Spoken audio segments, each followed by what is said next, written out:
Good morning, sir. Good morning, beta. Good morning, everyone. Good morning, sir.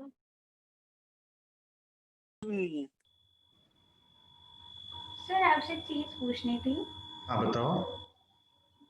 Sir ये जो Manish sir ने कल IPHS वाला भेजा है, हाँ रिक्रूटमेंट वाला, हाँ सर ये IPHS फर्स्ट टाइम आ रही है, फर्स्ट हाँ टाइम का कॉलेज की। ये कॉलेज में फर्स्ट टाइम आ रही है जी।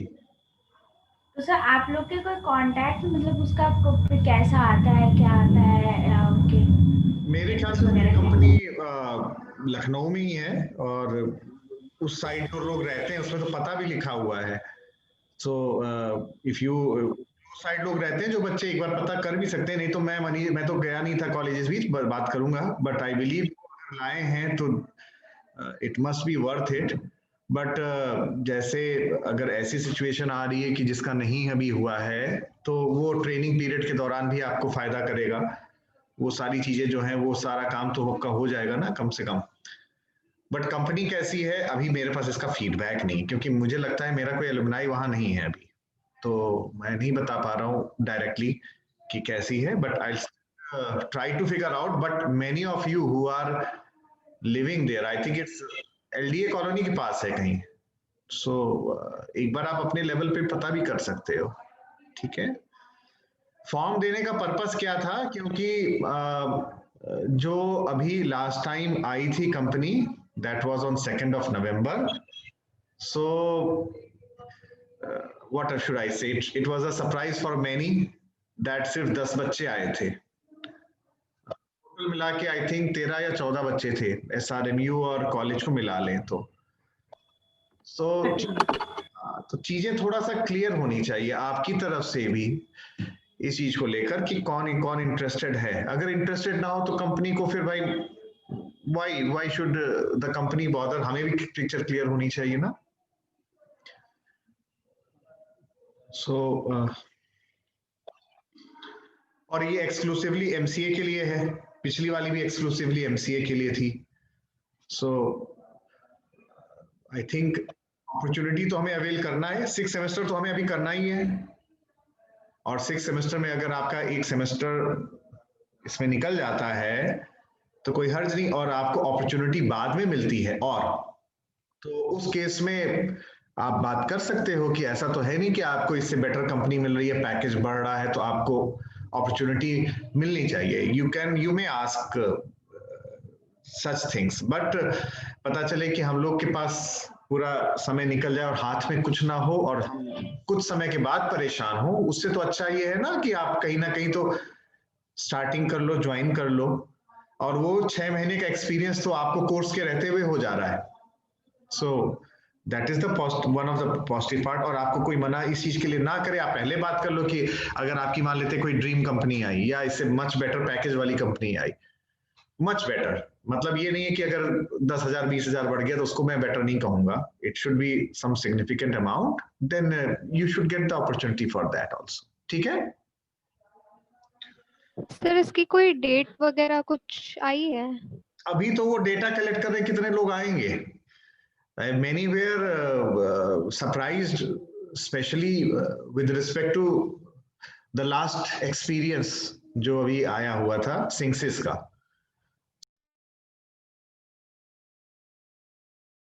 जो मुझे लगता है डिस्कनेक्ट हो गया था, आज जूम काफी प्रॉब्लम कर रही है, ये अभी मुझे आशीष सर ने बताया था, आशीष सर बताए आज। जूनियर आशीष सर ने भी आपकी क्लास ली? Yes, sir. Yes, sir. चलिए ठीक है, at least he is back, that's the best part from that. So as far as that part is concern, जो भी आप बता रहे हो, पूछ रहे हो डेट को लेकर, आई बिलीव डेट जो है वो फाइनलाइज हो जाएगी, यू गिव योर कंसेंट। अगर आपके मन में कहीं कुछ है कि आपका कहीं हो जाएगा या कोई ऐसी बात है तो बात अलग है, बट अगर आपके पास अभी वेट एंड वॉच वाली सिचुएशन चल रही है तो टाइम जैसे जैसे इलैप्स करेगा तो आप थिंक अपॉर्चुनिटी को तो अवेल करना चाहिए ना। This is what I feel, but the decision has to be taken by you, that's also true, but the decision should be wise in nature ना। ठीक है, एनीथिंग एल्स जो आप लोग पूछना चाह रहे हो?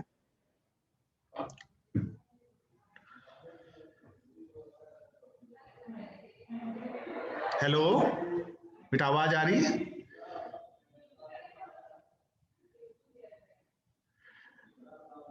मिताली, पुष्कर, आवाज आ रही है?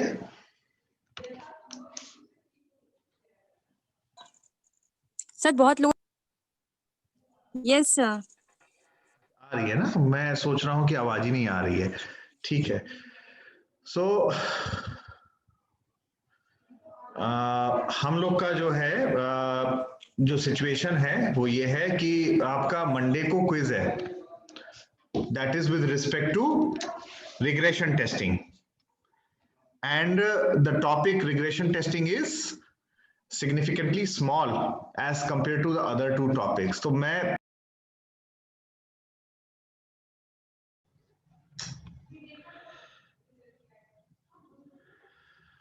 बेटा आज क्या बार बार डिस्कनेक्ट हो रहा है ऐसे? I have again be disconnected, अभी फिर से मैं डिस्कनेक्ट हुआ। यस सर, सारे टीचर्स का डिस्कनेक्ट हो रहा था। अरे सर एक बात बताइए।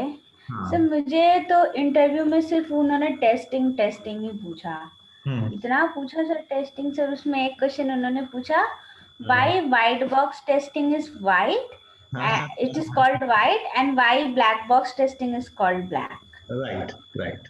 रेड ग्रीन कोई और नाम रखा गया, उनका व्हाइट और ब्लैक ही क्यों रखा गया? हाँ, तो क्या लगता है तुमने क्या आंसर दिया? सर मैंने एक तो बोला कि व्हाइट बॉक्स टेस्टिंग जो होता है मतलब वो ट्रांसपेरेंट होता है, वो इनसाइड द कोड पे नहीं जाता, वो उसको ऊपर ऊपर जैसा दिखता है, वो मतलब उसको वैसे ही वो टेस्टिंग को परफॉर्म करता है।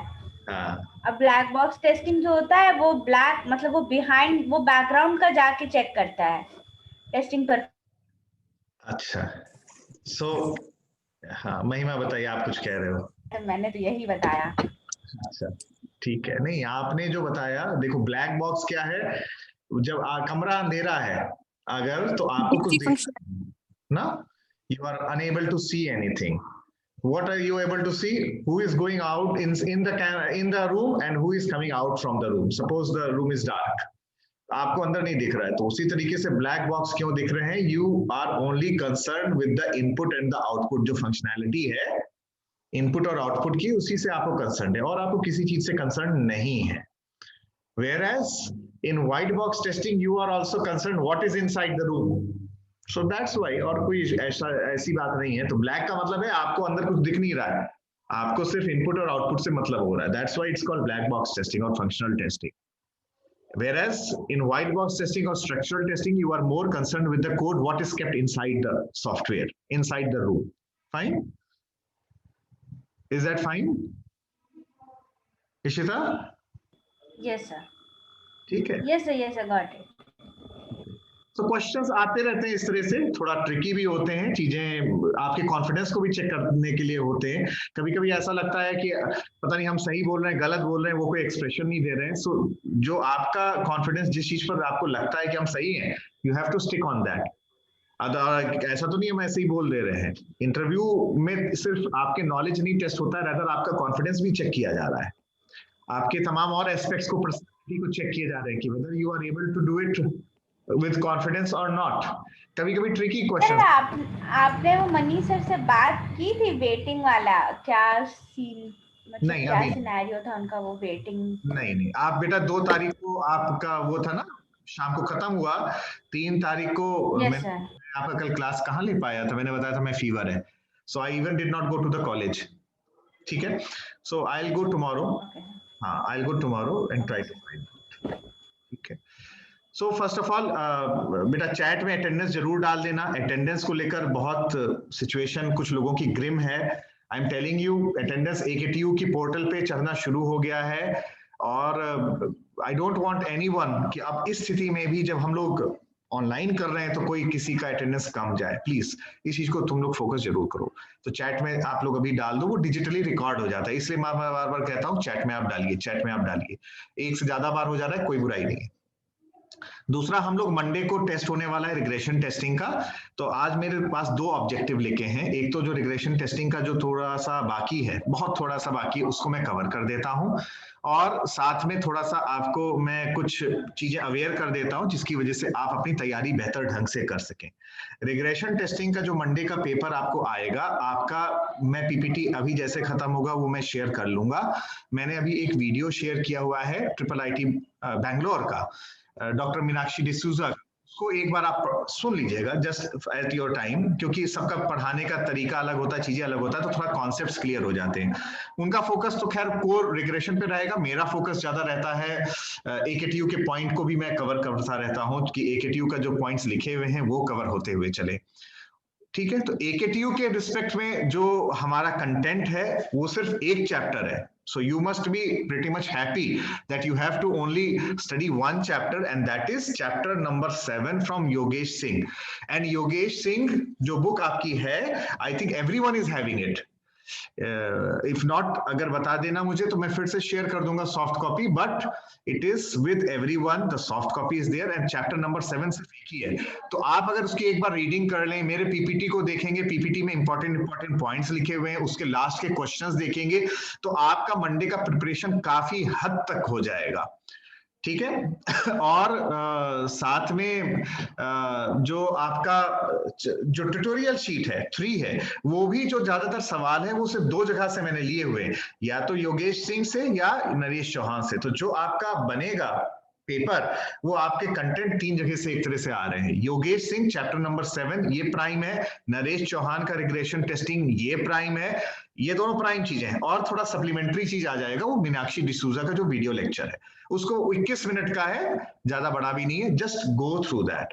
तो हमने जब स्टार्ट किया था यहाँ रिग्रेशन टेस्टिंग को, तो हमने रिग्रेशन टेस्टिंग में बात किया था खास और ये जो टेस्टिंग टेक्निक है ये कहाँ पे हो रही है, ये मेंटेनेंस वाले पार्ट में जाके हो रही है, जहां पर अब हमारा डेवलपमेंट टेस्टिंग और प्रोग्रेसिव टेस्टिंग के बारे में बात किया था। वो ऐसे टेस्टिंग टेक्निक्स हैं जब हम लोग सॉफ्टवेयर को डेवलप कर रहे हैं उस समय उसको यूज कर रहे हैं। यहाँ ये कब हो रहा है, जब आपका प्रोडक्ट बन गया है और किसी ना किसी वजह से आपको चेंज करने पड़ रहे हैं, यानी और चेंज कहाँ हो रहा है, डेवलपमेंट के बाद, यानी मेंटेनेंस की बात हो रही है।